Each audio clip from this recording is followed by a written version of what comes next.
이번 3일간의 이 성회를 위해서 마음에 생각나는 세 가지 단어가 있었습니다. 첫 번째는 승리라는 단어고요. 그리고 두 번째는 예배라는 단어고, 세 번째는 안식이라는 단어입니다. 그래서 첫날 금요일 저녁에는 승리란 무엇인가에 대해서 우리가 살펴보았습니다. 우리가 보통 생각하는 여호와 니시라는 그 단어의 내용과 성경에서 진짜로 우리에게 이야기하는 승리라는 단어의 차이를 우리가 정리하게 될 줄 믿습니다. 우리가 생각하는 승리는 세상에서 인정하는 승리지만, 하지만 하나님께서 우리를 초대하시는 여호와 니시라는 주님은 나의 깃발 되신다는 표현은 하나님 기준으로 하나님께 합격하고자 달려가는 그러한 승리의 삶입니다. 그것에 이어서 어제 저녁에는 우리가 예배에 대해서 살펴보았습니다. 그 예배의 자리로 다시 나오라 우리에게 말씀하시는 회복을 약속하시는 주님의 음성에 함께 귀를 기울여 보았습니다. 정말 이 시대에 주님과 새롭게 연합함으로 예배자의 모습을 우리가 되찾기를 주의 이름으로 축원합니다.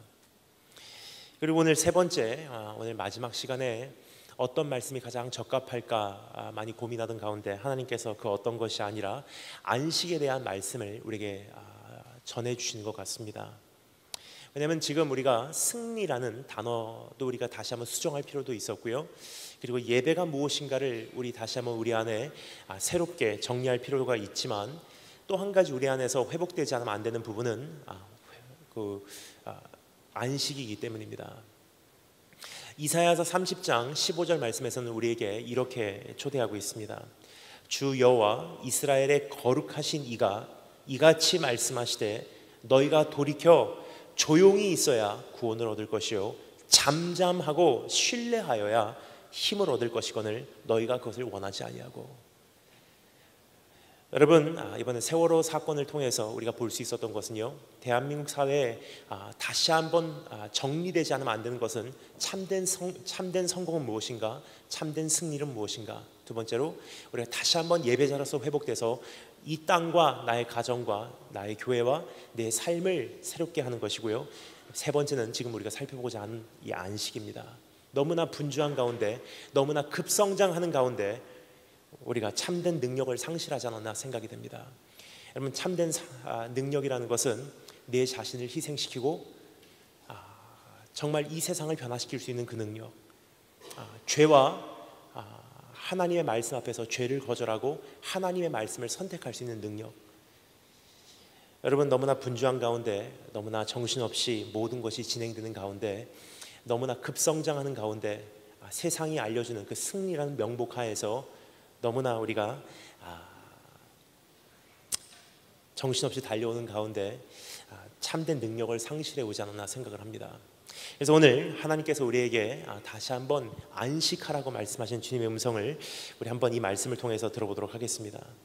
우리에게 오늘 안식을 허락해 주시러 찾아오시는 예수님은 어떠한 분이신지 오늘 네 가지로 나눠서 이 말씀에서 살펴보겠는데요, 여러분, 지난 3일 동안 우리가 이제 말씀을 나누면서 여러분 한 가지 여러분 이미 감지하셨을 줄 믿습니다.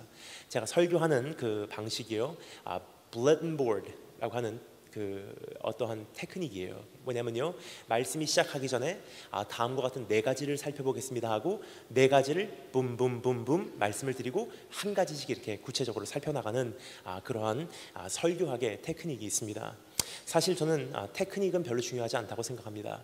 하지만 여러분의 그 마음에 이 말씀이 조금 더 정확하게 정리가 되자면 어떻게 하는 것이 좋을까 생각을 하다가 항상 그러한 방법을 사용하고 있습니다. 하지만 오늘만큼은 그러한 방법 동원하지 않고 하나님께서 나에게 주시는 말씀을 선포되는 만큼만 내가 정말 주님 안에서 안식하는 마음으로 받아들이기 위해서 미리 말씀드리지 않겠습니다. 그래서 우리 한 가지씩 하나님께서 우리에게 오늘 어떠한 모습으로 다가오시는지, 오늘 나에게 다가오신 예수님을요, 우리 한번 기대하는 마음으로 우리 순간순간 만나시는 축복이 있으기를 주님으로 축원합니다. 첫 번째, 우리에게 찾아오시는 예수님, 우리에게 오늘 다가오시는 예수님 어떠한 분이신지 한번 따라해 주시면 감사하겠습니다. 우리에게 오늘도 찾아오시는 예수님. 우리가 오늘 이 말씀을 통해서 우리에게 안식 주시기를 원하시는 예수님은 어떤 분이신가? 가장 첫 번째로 우리가 발견할 수 있는 것은요, 오늘도 우리에게 어김없이 찾아오시는 예수님이라는 사실입니다. 그분 안에서 우리가 안식을 얻을 수가 있다는 것입니다. 우리 한번 어떠한 설교자, 어떠한 강사의 이야기가 아니라 하나님의 말씀이 직접 그렇게 이야기하고 있는 것을 우리가 확인하고자, 또 내 가슴에 되새기고자 우리 한번 직접 읽어보도록 하겠습니다. 1절부터 6절 말씀을 통해서 우리에게 오늘도 찾아오시는 예수님을요, 우리가 한번 직접 읽어봄으로 만나보도록 하겠습니다. 다 같이 한 목소리로 1절부터 6절 말씀 함께 읽도록 하겠습니다. 여러분, 펼치신 말씀은요, 오늘 말씀 다 마칠 때까지 덮지 마시고 우리 성경 말씀 우리 함께 살펴보도록 하겠습니다. 1절부터 6절 다 같이 한 목소리로 읽겠습니다. 시작.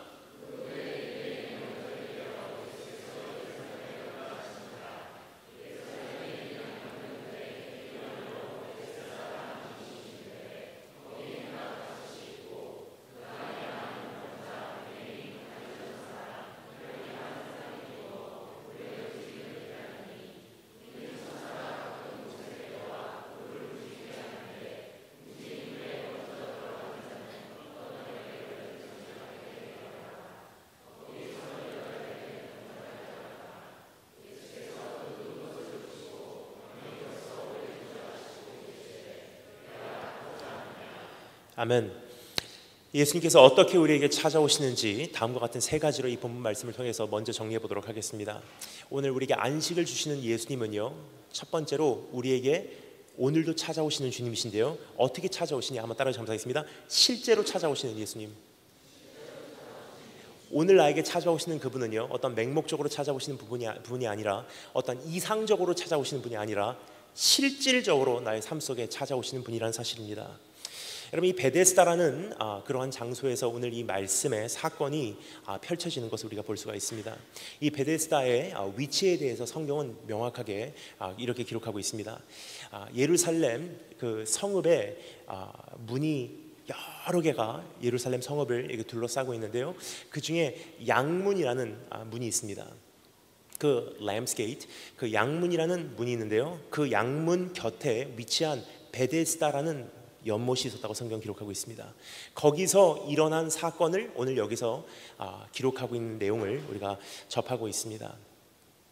근데 이 베데스다의 유적을 찾지 못한다는 이유로 19세기까지는요 수많은 학자들 사이에 많은 논란이 있었음을 우리가 보게 됩니다.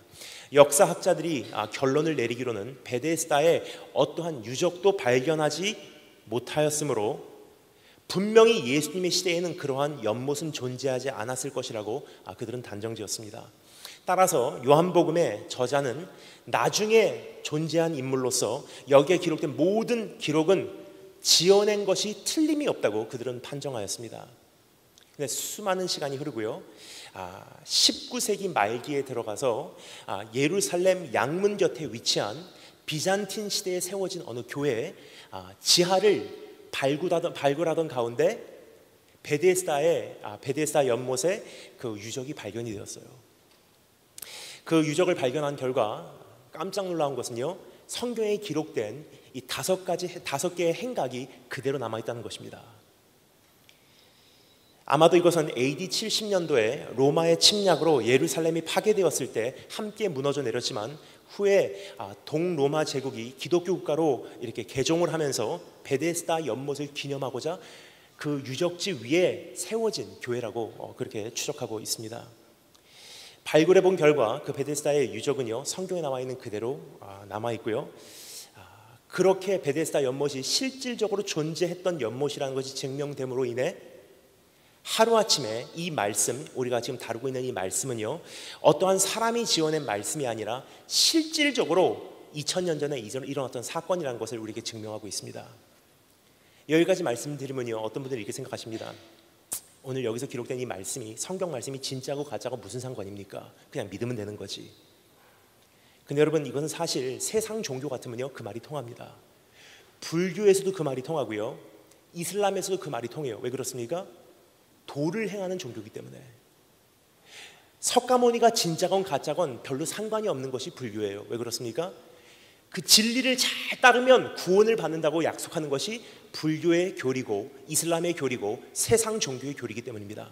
하지만 여러분, 복음을 믿고 있는 우리는 조금 이야기가 달라요. 왜 그렇습니까? 예수님께서 실질적으로 이 땅에 오셨고, 실질적으로 십자가에 달리셔 죽으셨고, 실제로 그분이 죽으신 다음에 부활하셨고, 실제로 그분이 승천하셨고, 실제로 그분이 다시 오신다는 것이 아니라면 우리의 믿음은 아무런 소용이 없기 때문이에요.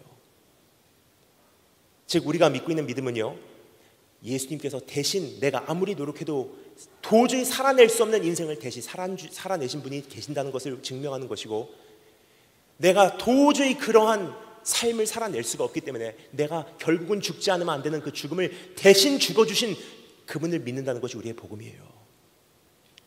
여러분, 실제로 그분은 이 세상에 오셨습니다. 그리고 실제로 그분은 여러분과 저의 죄를 위해서 죽어주셨어요. 실제로 그분은 그 공로를 세우시고 그 공로로 인해 우리가 구원을 받는 것입니다.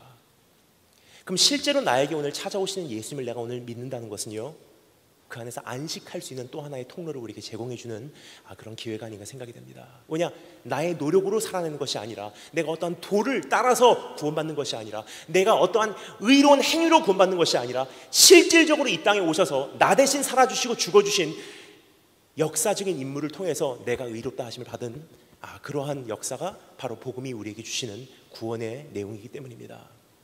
오늘 그 안에서 내 어떠한 삶의 현실을 바라보지 마시고 주님께서 세우신 공로를 바라보시며 오늘 안식을 되찾으신 여러분 되시기를 주님으로 축원합니다.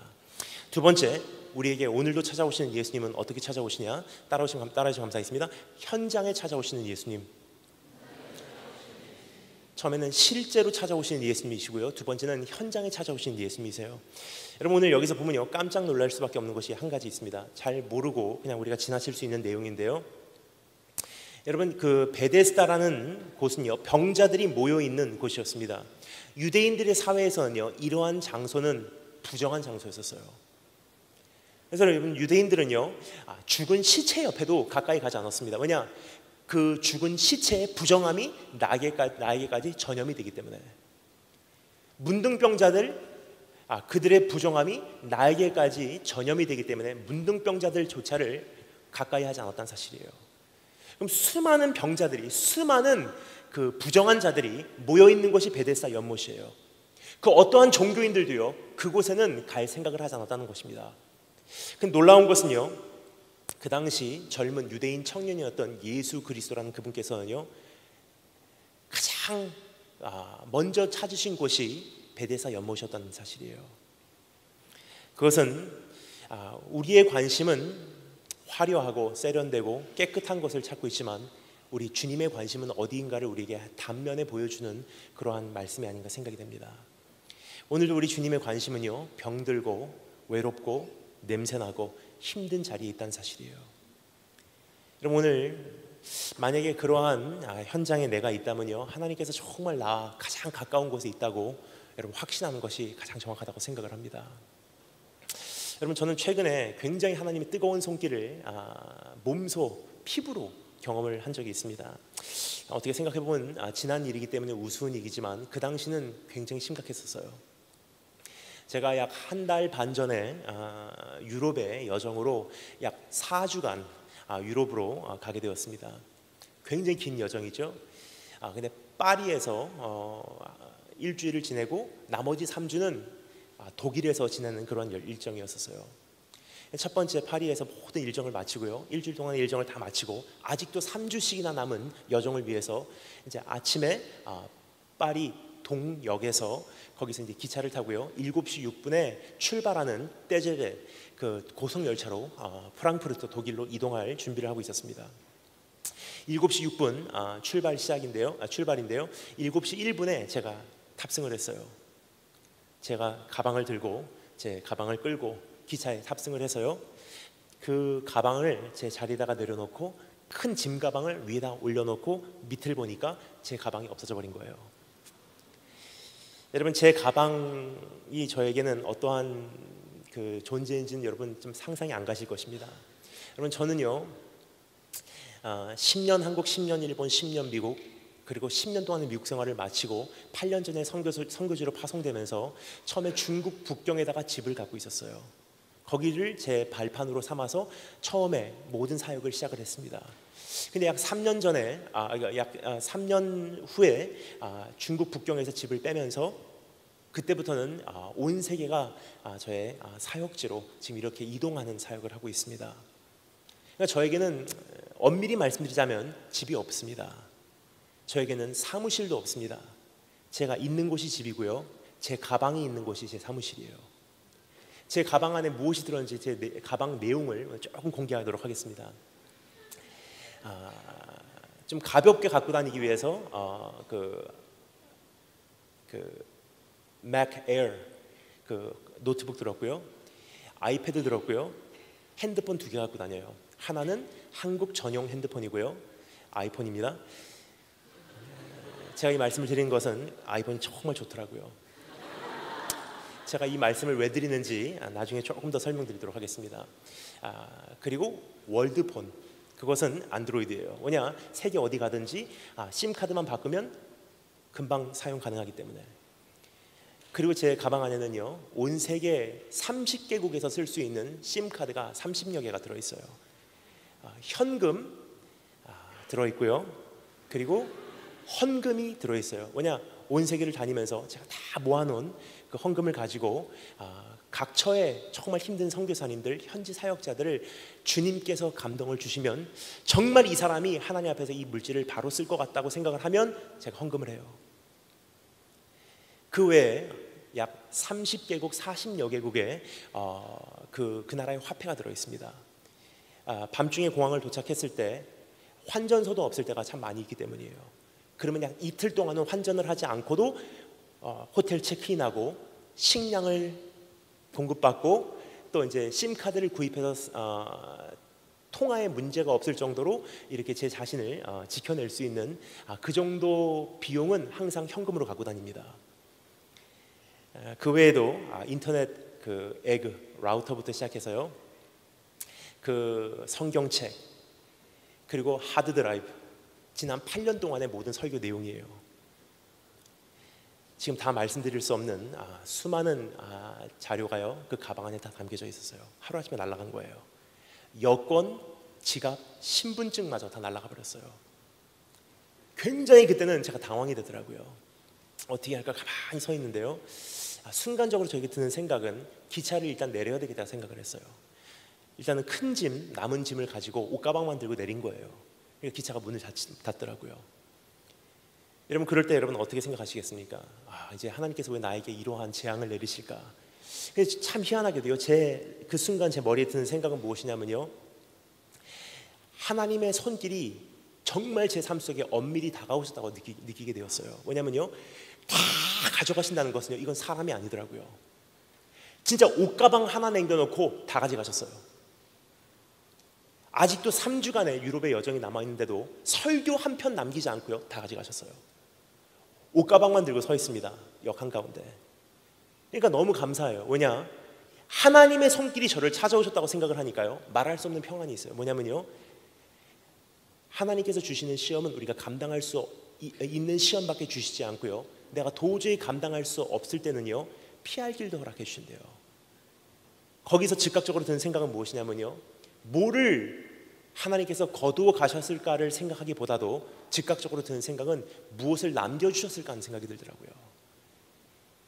그때 깨닫게 되었습니다. 사실 여러분, 저는요, 포켓에다가 현금을 가지고 다니지 않습니다. 왜냐면요, 자세가 굉장히 중요하다고 생각해요. 근데 뒷포켓에다가 지갑을 넣던지 아니면 포켓에다가 동전을 갖고 다니면요, 앉았다 일어났다 앉았다 일어났다, 그것을 하루에 수십 차례 반복하면서 척추가 삐뚤어지더라고요. 그래서 모든 현금과 지갑은 제 가방 안에다가 항상 가지고 다녀요. 근데 그 전날 제가 식사 대접을 받는데 너무 감사한 어느 집사님이 계셔서 그날은 제가 식사를 대접하겠습니다 하고 100유로짜리를 제가 헐은 거예요. 그리고 햄버거를 대접하고 70유로를 제 포켓에 갖고 있었어요. 그것을 가지고 제가 그럼 70유로를 하나님께서 나에게 남겨주신 것이 깨닫게 돼요. 그럼 이 70유로를 어떻게 사용하는 것이 하나님께서 가장 지혜롭게 이것을 사용하시다고 말씀하실까 생각을 하다가 70유로를 가장 좋게 활용할 수 있는 방법이 이것을 가지고 택시를 타고 대한민국 대사관으로 가는 거더라고요. 대한민국 대사관에 가서 임시 여권을 만들게 됩니다. 근데 임시 여권을 만들기 위해서는요, 사진을 찍어야 돼요. 사진을 찍는 건 굉장히 먼 곳에 있어요. 어떻게 할까? 사실 그때 제가 그냥 갔으면요, 그날 굉장히 큰 일이 있었을 거예요. 그래서 사진 찍어 오래요. 사진 어디입니까? 저기 가면 있대요. 굉장히 먼 곳이에요. 어떻게 할까 망설이는데 뒤에서 다니엘 김 선교사님 그래요. 돌아보니까 어떤 청년이요, 어제 정말 은혜 받았습니다. 알고 보니까 그 전날 집회했던 교회의 청년이에요. 그러더니 그 청년이 목사님 여기 왜 오셨어요? 이러이러한 일이 있었습니다. 얘기하니까 그 청년이 얘기합니다. 그럼 제가 모셔다 드릴게요. 차로 픽업을 해서요, 사진 찍는 데까지 갔다 왔어요.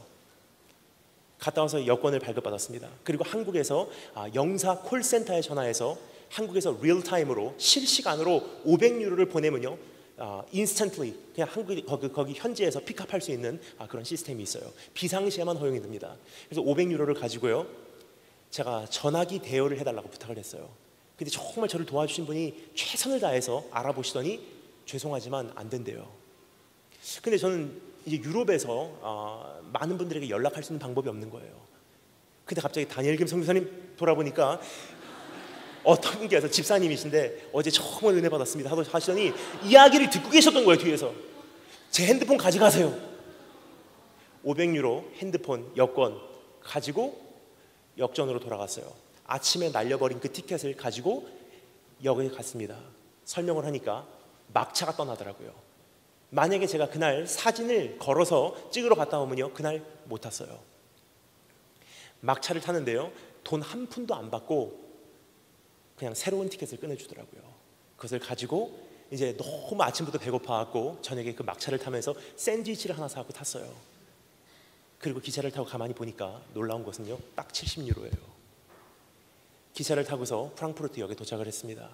근데 여러분, 엑스피디아 같은 걸로 호텔 예약을 해도요, 신용카드가 없으면 디포짓이 안 걸리기 때문에 신분 확인이 되지 않기 때문에 다 날아가 버렸어요. 어떻게 할까 고민을 하다가 생각이 났습니다. 저는 이렇게 다니면서 교회들이 저를 위해서 잡아준 숙소가 있습니다. 특별히 미주 집회를 가면요, 그 SPG 계열의 호텔을 굉장히 많이 잡아줍니다. SPG 아시죠? 쉐라톤, 웨스틴, 에일로프트, 엘레멘트 여러 가지 호텔이 있죠. 한 8개 브랜드 호텔이 있어요. 거기 가게 되면은 교회 쪽에서는 잘 모르시니까 제가 멤버십이기 때문에 혹시 제가 포인트 받아도 되겠습니까? 그 포인트 쌓아놓은 게 있더라고요. 그 프랑크푸르트 역 앞에 있는 그 호텔에게 전화를 했어요. 5성급 호텔이에요. 전화를 했습니다. 신분증 없고요, 신용카드 없습니다. 하지만 포인트 있습니다. 멤버입니다. 여권 새로 발급받은 거 있습니다. 이거는 보여드릴 수 있습니다. 그러니까 뭐라고 하는지 아세요? Mr. Kim, don't worry about it. 오래요. 호텔에 갔어요. 제 있는 포인트를 사용했어요. 근데 깜짝 놀랐습니다. 최하의 제일 싼 방을 줄 줄 알았는데요, 스위트 방으로, 최고 방으로 업그레이드를 해주더라고요. 정신도 몸도 푹 쉬고 그 다음날 목사님께 연락을 해서 집회 장소로 이동을 했어요. 3주 동안의 모든 설교, 걱정이죠? 여러분 걱정하지 마십시오.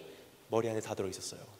뭐냐, 처음에 제가 사역을 한 장소가 중국이기 때문에 설교는 원고상 제가 갖고 다니지만 사실 모든 설교는 제가 작성을 할 때부터 머리 안에 있습니다. 3주 동안에 약 30편 이상의 설교를 다 마치고요, 3주 일정 마치고 한국으로 돌아오게 됐어요. 약 한 달 반에 걸쳐서 모든 신분증 회복하는 게 굉장히 까다로웠어요.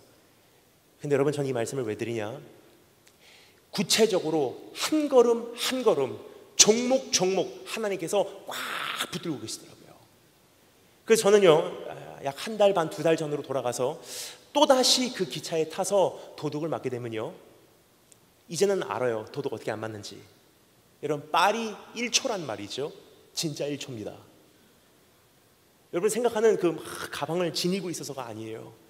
어떻게 그 사람들이 훔쳐가는지 한 가지 말씀드리겠습니다. 중국의 중국 사람들이 도둑질하는 거 좀 다릅니다. 중국 사람들은 지금까지 어떻게 하냐면요, 그 효자손 같은 걸로 남이 포켓에다가 이렇게 넣어갖고 지갑을 가지고, 굉장히 원식이에요 중국 사람들. 그러니까 중국 소매치기는 여러분 별로 두려워할 게 없습니다. 근데 유럽 쪽에 있는 집시들은요 정말 대단해요. 큰 가방을 갖고 다녀요. 그리고 저거다 생각하면요, 저 사람이 보는 사이에 그 가방을 갖고 다니면서 푹 찍어갖고 가면 끝이에요. 그 가방 밑에 구멍이 있어서 다른 가방을 넣으면요 그냥 들어가 버립니다. 1초에 1초. 근데 저는요, 이제는 그날 제가 이것을 만약에 알았다라면요, 도둑 안 맞을 수도 있었어요. 근데 여러분, 제가 만약에 한 달 반, 2달 전으로 돌아가서 그 자리에 있었다면요, 전 다시 한번 선택을 할 거예요. 또 도둑을 맞는 것을 전 선택을 할 것입니다. 왜냐하면 저는 잃어버린 것보다 지금 얻은 게 더 많거든요. 특별히 가장 부족한 자리에, 정말 막연한 자리에, 정말 유럽 한가운데서 갈 곳 없는 그 자리에 가장 가까이 찾아오시는 예수님의 손길을 경험할 수가 있었습니다. 여러분, 우리 오늘 주님께서도요, 우리 안에 관심을 갖고 계신 부분들은 어떤 부분이냐면요, 내가 스펙이 있는 부분, 내가 정말 자신이 있는 부분, 내가 사회에서 내놓으라는 부분에 주님 관심 없다는 사실이에요. 주님께서 내 삶을 바라보시면 가장 관심이 있으신 부분은 어떤 부분이냐? 상처난 가정, 이혼한 부모, 남에게 수치스럽게 여기는 내 배경, 남 앞에 섰을 때 남은 모르지만 나 자신만 알고 있는 그 열등한 부분들, 주님의 관심은 거기 있다는 사실이에요. 베데스다 연못에 찾아가셨다는 그분은요, 오늘도 내 삶 속에 그 부분에 가장 관심을 가지고 그 부분을 오늘 지켜보시고 계신 분이라는 사실을 여러분 기억하시고, 그분 안에서 어떠한 내놓으라는 것 내세우지 마시고 이제 그분의 손길에 내 자신을 맡겨드릴 수 있는 그런 축복이, 안식이 있으시기를 주님으로 축원합니다. 세 번째 단어를 감사했습니다. 은혜로 찾아오시는 예수님.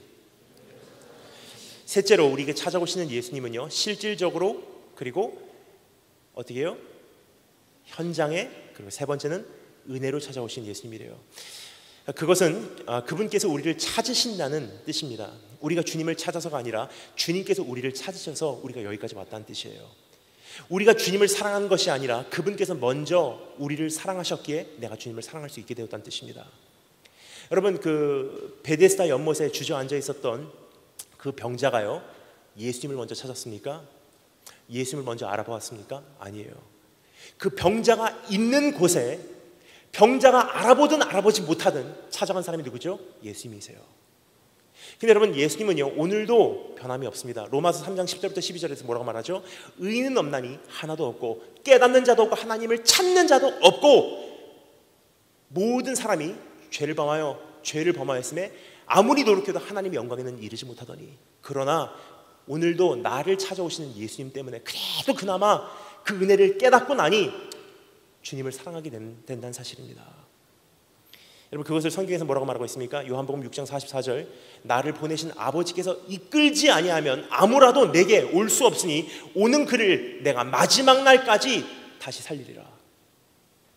우리가 주님께 가는 것도요, 주님께서 우리를 부르셨어요. 오늘 이 자리에 와 계신 것도요, 내가 오고 싶어서가 아니라 주님께서 허락하셨기 때문이라는 사실이에요.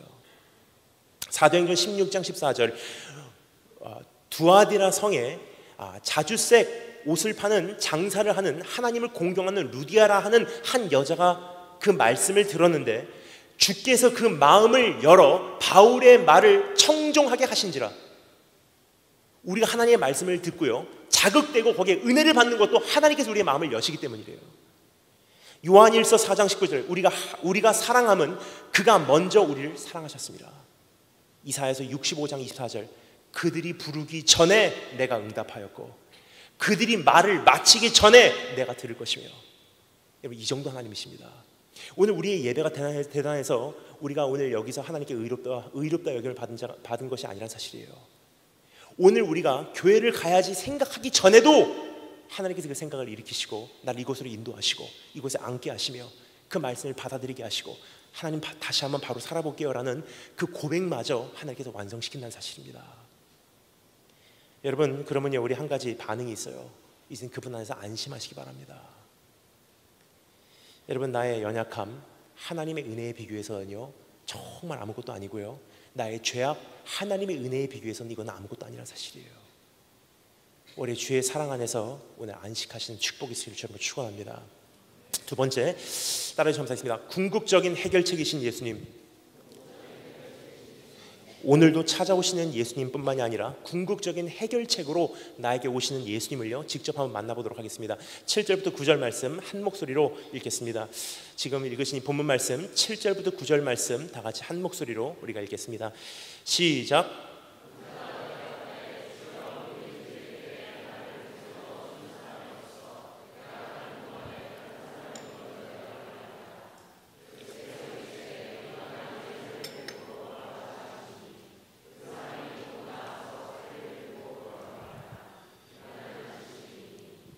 아멘. 우리에게 찾아오신 예수님은 실질적으로 그리고 현장에 그리고 은혜로 찾아오시는 정도의 차원이 아니라 그분은 궁극적인 해결책으로 우리에게 오늘 찾아오신다는 사실입니다. 여러분, 이것이 도대체 무슨 뜻인지 다음과 같은 두 가지로 나눠서 우리가 짧게 한번 정리해 보도록 하겠습니다. 첫 번째는요, 예수님을 다른 해결책을 얻기 위한 도구로 사용하는 우리의 모습을 먼저 보기를 원하는데요, 찾아오신 예수님께 그 병자는 뭐라고 말하고 있습니까? 예수님께서 그 병자에게 찾아오세요. 현장에 그날도 실질적으로 은혜로 찾아오십니다. 근데 그 병자는 뭐라고 말하죠? 저 못에 나를 던져줄 사람이 없습니다. 저 연못이 막 동하기 시작하거든 거기에 나를 던져서 넣어주세요 그래요. 이 베데스다 연못이라는 것에 대해서 성경은 오늘 이렇게 기록하고 있습니다. 잘 들으시면 감사하겠습니다. 3절 4절 말씀입니다. 그 안에 많은 병자, 소경, 절뚝발이, 혈기 마른 자들이 누워 가로 열고 물의 동함을 기다리니 이는 천사가 가끔 못에 내려와 물을 동하게 하는데 동한 후에 먼저 들어가는 자는 어떤 병에 걸렸든지 낫게 되밀어라. 가로 닫고. 왜 이게 가로가 되는 줄 아십니까? 영어로 봐도요, 우리말로 봐도 가로가 돼 있어요. 그 이유는요, 진리는 아니란 뜻이에요. 그 당시 있었던 신화에 의하면이란 뜻입니다. 사람들이 그렇게 믿고 있었다는 뜻이에요. 사람들의 말에 의하면 이란 뜻인데 그 못에만 들어가면, 그 기회만 제대로 활용하면 소원이 이루어질 것이라는 신화를 사람들이 믿고 있었다는 사실입니다. 하지만 여러분, 이것은요, 그날 그곳에 앉아 있었던 병자의 모습뿐만이 아니라 우리의 모습도 동일하지 않나 생각이 됩니다. 이 시대가, 이 사회가 우리에게 던져주는 그 신화는 무엇입니까? 저 학교만 들어가면 굉장히 괜찮아질 거야. 저 기회만 잘 잡으면 괜찮아질 거야. 저 사람만 잘 만나면 괜찮아질 거야. 배우자만 잘 만나면 성공할 거야. 저기만 취업하면 이제 괜찮을 거야. 이것만 되면, 저것만 되면 평생을 기다려 주저앉아 있어요. 근데 오늘도 예수님께서 찾아오세요. 근데 우리는 그분에게 어떻게 반응하죠? 주님, 던져서 넣어주세요 그래요. 그분을 못 알아보고요, 주님, 저 회사에만 들어가면 내가 행복할 것 같습니다. 회사에 넣어주세요. 하나님, 저 결혼만 하면 괜찮을 것 같아요. 결혼 성공시켜주세요. 하나님, 저 직장에만 들어가면 괜찮을 것 같아요. 저 학교에만 들어가면 괜찮을 것 같아요. 이 문제만 해결되면 괜찮을 것 같아요. 주님, 저를 제발 좀 던져서 그 연못에 넣어주세요. 오늘도 찾아오신 예수님께 우리가 부탁하는 부탁이요, 그 정도 레벨이에요. 근데 예수님께서는 그날 뭐라고 대답하셨습니까? 병자에게 내 자리를 들고 일어나 걸으라 그러세요. 이것을 한마디로 요약합니다. 바로 이런 뜻입니다. 내가 바로 그 연못이다. 그 연못 들어가서 문제 해결될 거 가니? 그 회사 들어가서 문제 해결될 거 가니? 그런 가정 꾸며서 해결될 거 가니? 아니야. 내가 바로 연못이야. 이것을 다른 곳에 성경은 뭐라고 말하고 있죠? 내가 곧 길이요 진리요 생명이래요. 저 길로 갈 수 있도록 나를 도와주세요가 아니에요. 주님께서 말씀하십니다. 내가 길이야. 저 생명 얻을 수 있도록 나를 좀 도와주세요가 아니에요. 주님께서 말씀하십니다. 내가 생명이야. 여러분, 오늘도 나에게 찾아오신 예수님 내 앞에 계신데 우리가 주님 외에 다른 것을 그토록 지금 원하고 있다는 사실입니다. 여러분, 분명히 말씀드리겠습니다. 세상은 우리에게 오늘도 끊임없는 신화를 이야기합니다. 저것만 되면 행복해질 거야. 저것만 되면 이제는 괜찮아질 거야. 근데 오늘 주님께서 말씀하십니다. 나를 그 연못에 던져 넣어줄 수 있는 그러한 존재로만 사용하지 말아라. 한 회사 들어가게 해주세요. 문제 해결해 주세요. 결혼시켜 주세요. 주님께서 말씀하십니다. 내가 해결책이다. 오늘 그분을 만나시는 게요, 안식을 얻을 수 있는 주님께서 우리에게 주신 통로라는 사실을 오늘 깨달으시고 그러한 안식의 자리로 나오신 여러분 되시길 주님을 축원합니다. 세 번째, 따라 감사했습니다. 배반자를 기억하시는 예수님. 오늘도 찾아오시는 예수님. 두 번째, 궁극적인 해결책으로 찾아오신 예수님. 세 번째, 배반자를 기억하시는 예수님이세요. 우리 한번 10절부터 15절 말씀 읽어보므로 배반자를 어떻게 기억하시는지 한번 직접 읽어보도록 하겠습니다. 10절부터 15절 다 같이 한 목소리로 읽겠습니다. 시작.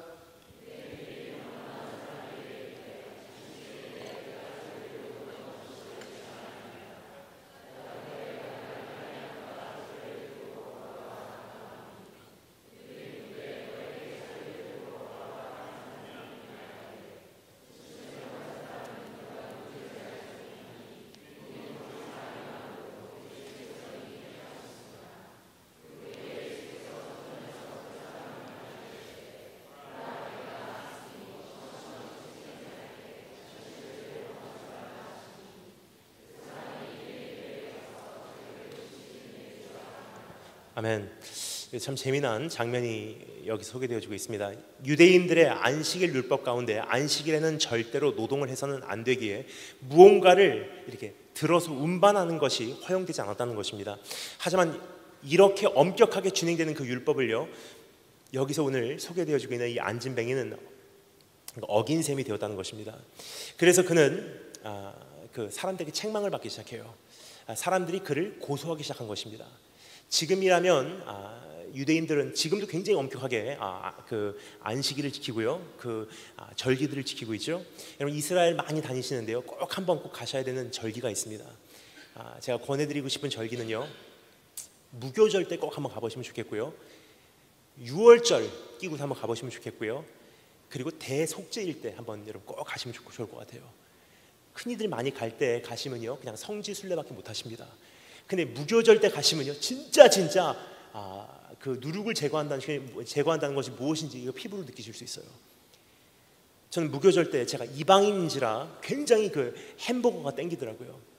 무교절 때 예루살렘에서 제가 햄버거를 찾아 돌아다닌 적이 있습니다. 근데 맥도날드를 갔어요. 제가 굉장히 실망을 했습니다. 맥도날드 빅맥을 시켰는데요, 빵에 누룩이 들으면 안 되기 때문에 빅맥인데 비스켓 사이에다가 햄버거를 넣었어요. 보고서 제가 깜짝 놀라고 What is this? 하고 화가 나서 안 먹고 나온 적이 있습니다. 6월절 때 이스라엘을 갔습니다. 진짜 잘 꼬셨더라고요. 온 세계에 있는 유대인들이요, 6월절 지키러 귀환을 해요. 온 세계에 있는 성지 순례자들이 6월절 때 모이기 시작합니다.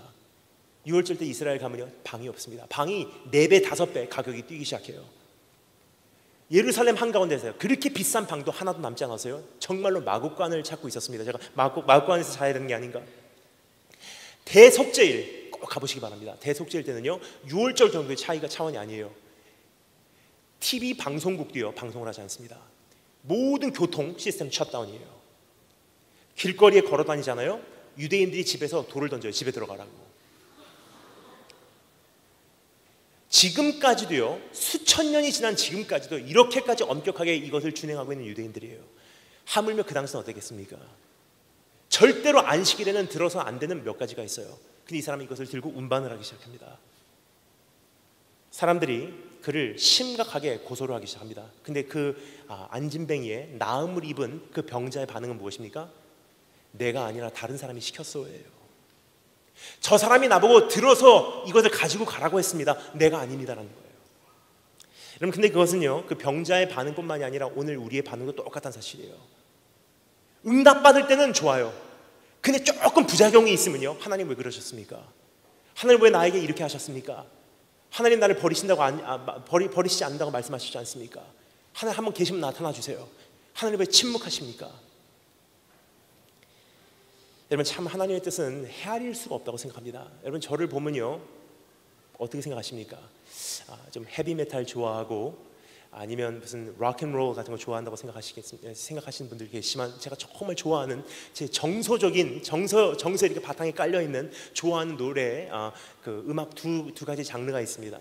첫 번째 장르는 여러분 상상을 못 하실 거예요. 첫 번째 장르는 트로트를 좋아하고요, 두 번째 장르는 미국의 컨트리송을 굉장히 좋아합니다. 왜냐하면 제가 사관학교 나온 그 지역이 미국의 Southern America, 그 남부였기 때문에 굉장히 그 컨트리송이 많이 있었어요. 여러분, 컨트리송 굉장히 싫어하시는 분들 싫어하시지만 가사가 정말 좋은 노래들이 있다는 사실이에요. 그 중에 제가 한 노래를 소개해드리도록 하겠습니다. The Unanswered Prayer, 응답되지 않은 기도들이라는 노래가 있어요. 그 가사가 어떠냐면요, 제가 노래는 부르지 않겠습니다. 제가 가사를 번역해 드리겠습니다. 어떤 사람이요, 어렸을 때 기도를 했다고 합니다. 하나님, 저 여자친구의 마음을 바꿔서 저 여자친구가 나를 좋아하도록 만들어주세요. 밤마다 기도해요. 저 여자친구만 내 삶 속에 허락해 주신다면 제가 뭐든지 하겠습니다. 하나님, 저 여자친구가 나의 사람이 된다면 나는 하나님께서 시키신 대로 다 하겠습니다.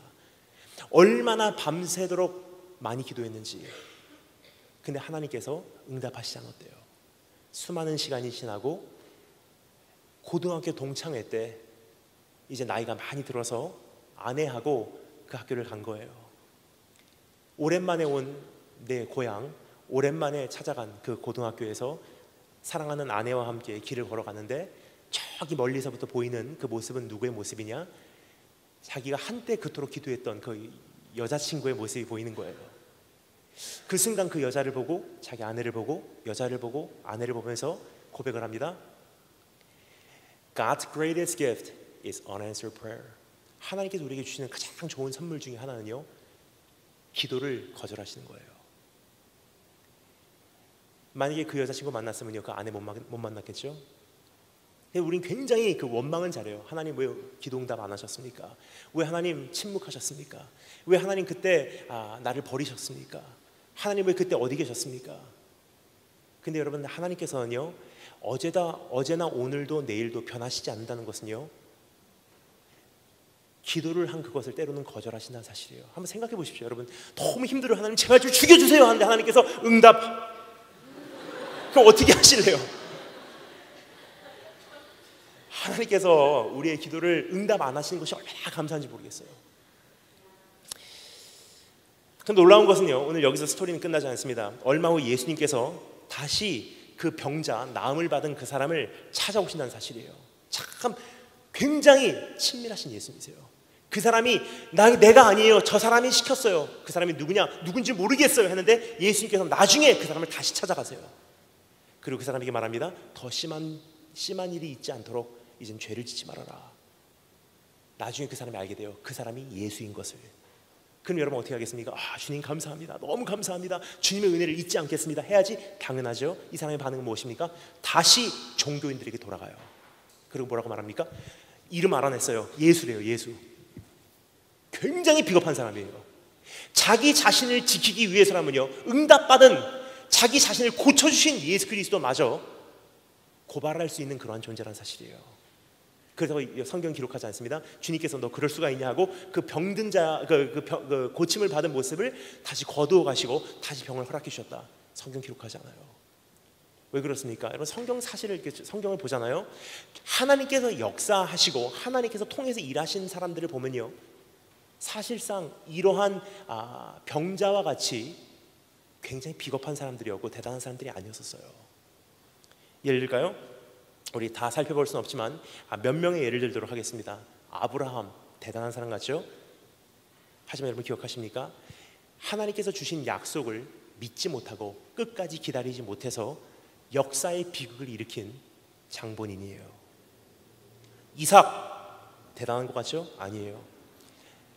두 아들이 있었는데요, 한 아들을 더 사랑해서 자식을 향한 편애 때문에 다른 아들의 인생을 망쳐놓은 사람이에요. 야곱, 사기꾼입니다. 요셉, 쉬운 말로, 오늘 말로 제가 설명을 하겠습니다. 요셉은 밉상입니다. 밉상. 어제 꿈 꿨어요. 형들이 나한테 절하더라고요. 밉상이에요. 밉상. 다윗 어떻습니까, 여러분? 대단한 사람? 정말 대단합니까? 지금 이 시대의 용어로 표현하자면 다윗이라는 사람은요, 기독교가 개독교로 불리우는 그 원인의 장본인일 것입니다. 사도 바울, 육체의 가시로 인해 평생을 씨름한 사람이에요. 근데 주님께서 어떻게 하십니까? 오늘 여기서 성경에서 기록하고 있는 그 병자와 같은, 오늘 지금 말씀드린 이러한 인물들과 같은, 지금 이루 말할 수 없는 성경에 나오는 수많은 영웅들과 같은, 하지만 굉장히 연약한 자들을 주님께서 찾아오시고 그들을 고치시고 끝까지 기대하시고 하나님의 신실하심으로 그들을 통해서 주님의 역사를 완성하셨다는 사실이에요. 그것은 우리에게 한 가지를 말합니다. 하나님은 은혜의 하나님이라는 사실이에요. 그리고 배반자를 찾으신 하나님.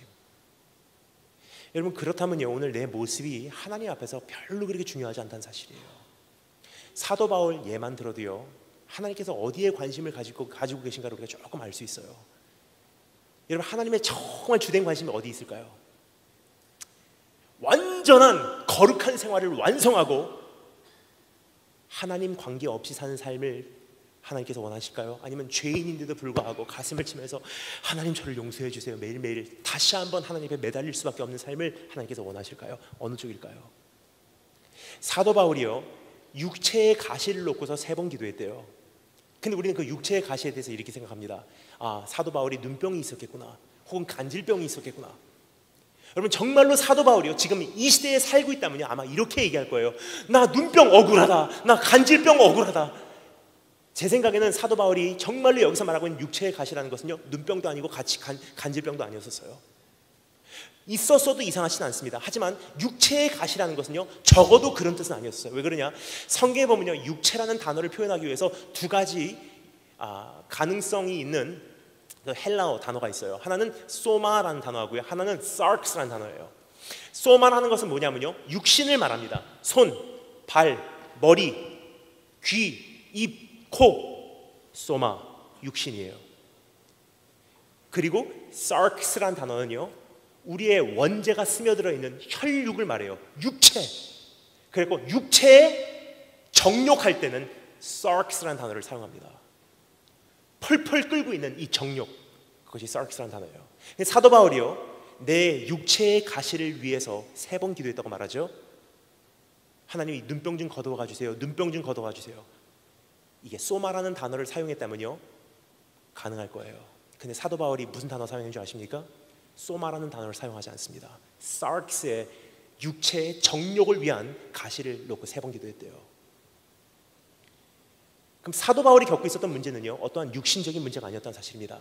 내 안에 있는 펄펄 끓는 이 혈육의 정욕의 문제였다는 사실이에요. 그 문제가 뭔지는 모르겠습니다. 성경이 기록하지 않습니다. 저와 여러분의 덕을 세우기 위해. 왜냐하면 다 알아버리면 정말 힘들거든요. 사도 바울이 어떤 문제인지 모르겠지만 뭐 이런 문제일 수도 있습니다. 나를 핍박한 사람들을 향한 분노, 정말 자기를 힘들게 한 배반한 그 동역자들을 향한 그 미움, 혹은 굉장히 그 성적으로 타락한 지중해 그 지역 그 당시에 어떤 문화로 인한 끊임없는 그 정욕과 유혹. 제 생각에는요 3번째가 아닌가 생각이 돼요. 개인적으로는 정확하지는 않습니다. 제 개인적이에요. 왜 그러냐면요 한번 생각해 보십시오. 여러분 사도 바울이 결혼했습니까 안 했습니까? 결혼했어요. 여러분 안 했다고 생각하십니까? 이스라엘 가면요 한눈에 볼 수 있어요.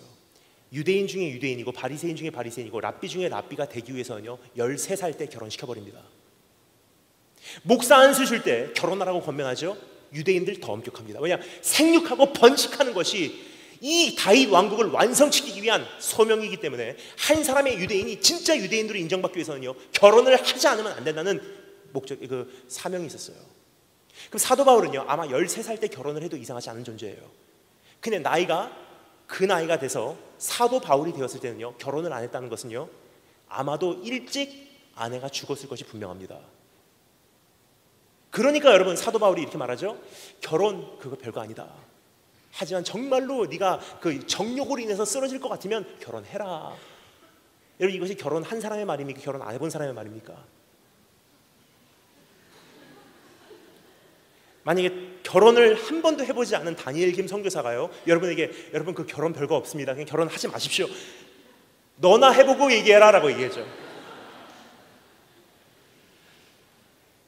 추측컨대 거의 확실한 것은 사도 바울은 결혼을 해본 적이 있어요. 근데 아내가 아마 일찍 죽었을 거예요. 왜냐, 그 당시만 해도 굉장히 큰 비율의 그 여인들이 일찍 죽었거든요. 한번 해본 결혼이기 때문에 이제 하나님께 소명을 받고 그 길을 달려가는데 이제는 하기 싫다는 거예요. 내 남은 경주를 마치기 위해서는 내 생명도 조금도 귀한 것으로 여기지 아니하노라.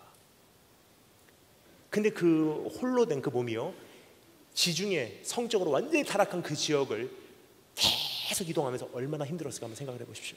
하나님 앞에 나와서 기도합니다. 하나님, 나 사도 아닙니까? 또 넘어졌어요. 사람들이 알면 이거 큰일 납니다. 나 이러한 어두움이 있습니다. 복음을 외치고 내가 나중에 타락될까 봐 두렵습니다. 나 오늘 또 쓰러졌어요. 또 넘어졌어요. 하나님, 나 정말 수치스럽습니다. 이 죄 어떻게 하면 좋습니까? 3번 기도했대요. 여러분 3번이라는 것은 완전수예요. 끊임없이 기도했다는 뜻이에요. 근데 하나님께서 주시는 답은 무엇입니까? 내 은혜가 내게 족하다. 네가 그것으로 인해서 자만하지 않고 정말 하나님 앞에 난 죄인입니다. 나 좀 붙들어 주세요. 하나님께서 그런 너 같은 죄인도 내가 사랑하노라. 그 복음을 네가 깨닫고 다시 한번 깨진 심령으로 이 경주 마침내 다 끝까지 달려내고 언젠가는 마지막 소명 다 하고 마지막 숨을 내쉬고 주님 나라 갔을 때 주님께서 너의 거룩함을 완성시키시리니 그날까지 너로 하여금 달려가게 하는 그 은혜를 네 원동력 삼는 그것, 내 은혜가 내게 족하다. 여러분, 오늘 그런 예수님이 우리에게 오늘 찾아오신다는 것입니다. 그분을 정말 안 닮으면요, 나의 연약함도 나의 부족함도 나의 죄성도 주님 앞에는 장애물이 될 수 없다는 사실이에요. 오늘 그 안에서 안식을 누리신 여러분 되실 줄 축원합니다. 마지막 네 번째 따라 점수하겠습니다. 안식일의 주인공이신 예수님. 마지막으로 16절부터 18절 말씀 다 같이 한 목소리로 읽겠습니다. 16절부터 18절 다 같이 한 목소리로 읽겠습니다. 시작.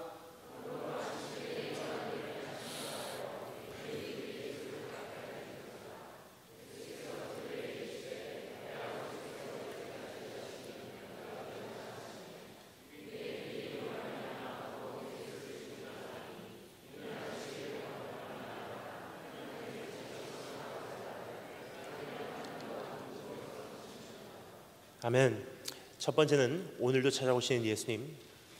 두 번째, 나에게 궁극적인 해결책으로 찾아오신 예수님. 세 번째, 배반자도 기억하신 예수님. 여러분, 여기까지만 봐도 정말 있는 그대로의 모습으로도 내 영혼 평안할 수 있는 하나님께서 우리에게 능력을 주십니다. 하지만 네 번째, 우리 마지막으로 한 가지 살펴보겠습니다. 안식일의 주인공으로 우리에게 다가오신 예수님이십니다. 여러분, 그 안진뱅이로 인하여 이제 예수님께서 핍박을 당하기 시작합니다. 왜냐, 사람들이 예수가 저렇게 시켰대요. 핍박을 당하시기 시작한 예수님께서 뭐라고 말씀하시죠? 이렇게 변론하십니다. 내 아버지께서 이제까지 일하시니 나도 일한다. 여러분, 이것은요, 두 가지 문제를 제기하는데, 첫 번째 문제는요, 안식일에 일하는 것에 대한 정당성을 예수님께서 말씀하시고 계시기 때문에 이제는 그 유대인들에게 핍박을 당하게 되고요. 두 번째는 아버지와 본인이 동등하다고 말씀하시고 계신 거예요. 아버지도 일하시고 나도 일한다. 이게 뭐가 잘못됐냐? 하지만 주님께서는요, 이 말씀을 통해 우리에게 엄청난 진리를 선포하고 계셨던 것입니다. 한번 우리가 살펴보도록 하겠습니다. 아버지도 지금까지 일하신다라는 표현인데요, 이것은 엄청난 우리에게 약속을 주시는 말씀이에요. 우리 한번 마지막으로 정리하고 말씀 마치도록 하겠습니다. 여러분, 하나님께서 안식일을 왜 창조하셨을까요? 하나님께서 첫날부터 여섯 번째 날까지요, 온 우주를 다 창조하시고 7일째 하나님께서 안식하셨대요. 왜 안식하셨을까요? 하나님께서 육체적인 쉼이 필요하셔서 안식하셨습니까? 하나님은 육체적인 쉼이 필요 없으신 분이세요. 성경이 기록합니다. 졸지도 아니하시고 주무시지도 아니하신 분이시래요. 하나님께서 왜 안식하셨을까요? 여러분, 안식이라는 것을요, 한마디로 요약합니다. 바로 이 표현이 가장 정확하지 않나 생각이 돼요. 제1일째 하나님께서 빛을 창조하시고 뭐라고 말씀하십니까? 참 아름답다, 참 좋다. 2일째 뭐라고 말씀하십니까? 참 좋다. 3일째 참 좋다. 4일째 참 좋다. 5일째 참 좋다. 6일째 참 좋다, 너무 좋다. 그리고 안식하셨다는 것은요, 바로 이런 뜻이에요. 다 이루었다. 안식이라는 것은 다 이루었다는 뜻이에요. 근데 여러분, 우리가 그 안식을 누리지 못하는 이유가 있습니다. 다 이루었다 함이 우리 안에 없기 때문이에요. 우리는 일하는 이유가 따로 있어요. 사실 일을 쉬어도요, 안식을 얻지 못하는 이유가 있어요. 왜냐, 일을 쉬어도 일 밑에 깔려있는 다른 목적이 성취가 되지 않았기 때문에. 왜냐, 일을 위해서 일을 하는 사람은 없습니다. 이 일을 통해서 내 인생의 허무함을 증명하려고 하는 것이 우리의 모습이에요. 이 정도 일을 해서 내 인생의 허무함을 난 증명하고 말 거야. 난 이 정도 직장을 가지면 내 인생은 그렇게 허무하지 않아. 이 정도 가정을 꾸밀 수 있으면 내 인생은 그렇게 무의미하지 않아. 여기까지 내가 성취하면 내 인생은 뭔가 의미가 있을 거야. 거기까지 합격되면 내 인생은 그래도 의미가 있어. 거기까지 인정받으면 내 인생은 성공했어. 일을 쉰다고 해도요, 그 마음에 그 부분이 충족되지 않는 한 내 안에는 참된 안식이 없다는 사실이에요. 근데 하나님께서 우리에게 말씀하십니다. 주님께서 우리에게 안식하라는 것은요, 다 이루었다 함으로부터 다시 한번 다 이루었다 함으로 돌아오라는 뜻이에요. 여러분, 한번 생각해 보시기 바랍니다. 하나님께서는 제1일부터 제6일까지요 일을 하셨어요. 그리고 7일째 안식을 하셨다는 것은요, 다 이루었다는 뜻이에요. 근데 인간을 언제 만드셨죠? 첫날 만드셨습니까? 6일째 만드셨어요. 6일째 만드신 다음에 인간이 처음으로 맞이한 날은 뭐죠? 안식일이에요. 하나님은 1일째부터 6일째까지 일하시고 7일째 안식하셨지만, 인간은 눈을 뜨면서 탄생되면서 창조되면서 처음으로 맞이한 것은 안식일이에요. 왜 그렇습니까? 하나님은 일하셔서 주님께서 성취하시고 하나님께서 완성하시고 하나님께서는 이루시는 분이시고요, 주님께서 다 이루셨다 하실 수 있는, 선포하실 수 있는 권리가 주님에게만 있고요, 우리 인간은 뭐죠? 다 이루셨다 함으로 시작되는 거예요. 하나님 다 이루셨기에 내가 이제 그 안에서 안식하겠습니다. 주님 다 이루셨기에 내가 안심하고 달려가겠습니다. 주님 다 이루셨기에 최선을 다해서 이제 나는 살아가겠습니다. 주님 내가 죄인 되었을 때 나를 사랑해 주셨기에 이젠 주님을 많이 사랑해 드릴게요. 이미 나에게 거저 은혜를 주셨기에 이제 많이 봉사하겠습니다. 순서가 다르다는 사실이에요. 근데 여러분, 이 자체를 우리가 아직도 누리지를 못해요. 아직도 인정받기 위해서, 아직도 내 자신의 허무함을 달래기 위해서, 아직도 우리가 영접받기 위해서, 아직도 내 인생을 어떤 것을 증명하기 위해서 하나님께서는 참 내 눈에 넌 보하고 내 눈에 너 귀하고 내가 너를 사랑한다 계속 이야기하고 있어도 그거 한마디 듣지 않고, 다 이뤘다 하시면 듣지 않고 아직도 달려가고 있다는 사실이에요. 나타나는 결과는 무엇입니까? 직장을 쉬어도요 지침이 있어요. 끊임없는 허기짐 속에 달려가고 있다는 사실이에요. 아직도 뭔가 해야 될 것 같이 계속 논습으로 달려가니까 내 자신을 돌아볼 기회도 없이 이번에 세월호 사건이 터지니까 노출이 돼요. 지난 수십 년 동안 정신없이 달려왔구나. 내 약한 모습, 내 굶주린 모습, 내 골마 썩어가고 있는 모습, 부패한 모습, 잘못된 구조, 잘못 가리키는 것, 한 번 돌아볼 기회가 없이 계속 정신없이 달려온 거예요. 근데 여러분, 오늘 이 말씀을 통해서 주님께서 말씀하십니다. 첫 번째 안식일 주님께서 말씀하십니다. 주님께서 세우신 안식일, 다 이루었다 하신 안식일이에요. 근데 그것을 우리가 누리지 못해서 죄로 인해서 이제는 인정받기 위해서 달려가요. 일해야지, 수고해야지 내가 살아남을 수 있으니까. 근데 그 저주를 돌이켜놓기 위해서 주님께서 두 번째 안식일을 우리가 허락해 주십니다. 언제죠? 우리가 아직 죄인 되었을 때 우리를 위해서 이 땅에 오시고 나 대신 살아주시고 나 대신 죽어주신 그분께서 십자가 달려서 마지막 숨을 내쉬면서 설립하신 것이 안식일이에요. 뭐라고 말씀하십니까? 다 이루었다.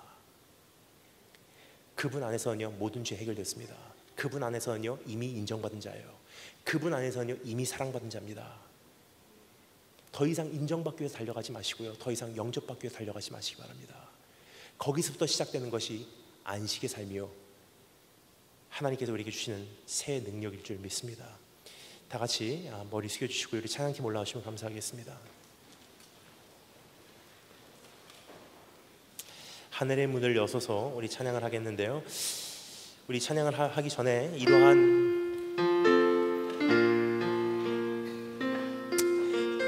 찬양을 하기 전에 이러한 마음으로 우리 한번 내 마음을 정돈해 주시면 감사하겠습니다. 조금만 줄여주시면 감사하겠습니다. 제가 제일 처음에 말씀드렸죠. 이사야서 30장 15절 말씀입니다. 주 여호와 이스라엘의 거룩하신 이가 이같이 말씀하시되 너희가 돌이켜 조용히 있어야 구원을 얻을 것이요 잠잠하고 하나님을 신뢰하여야 힘을 얻을 것이거늘.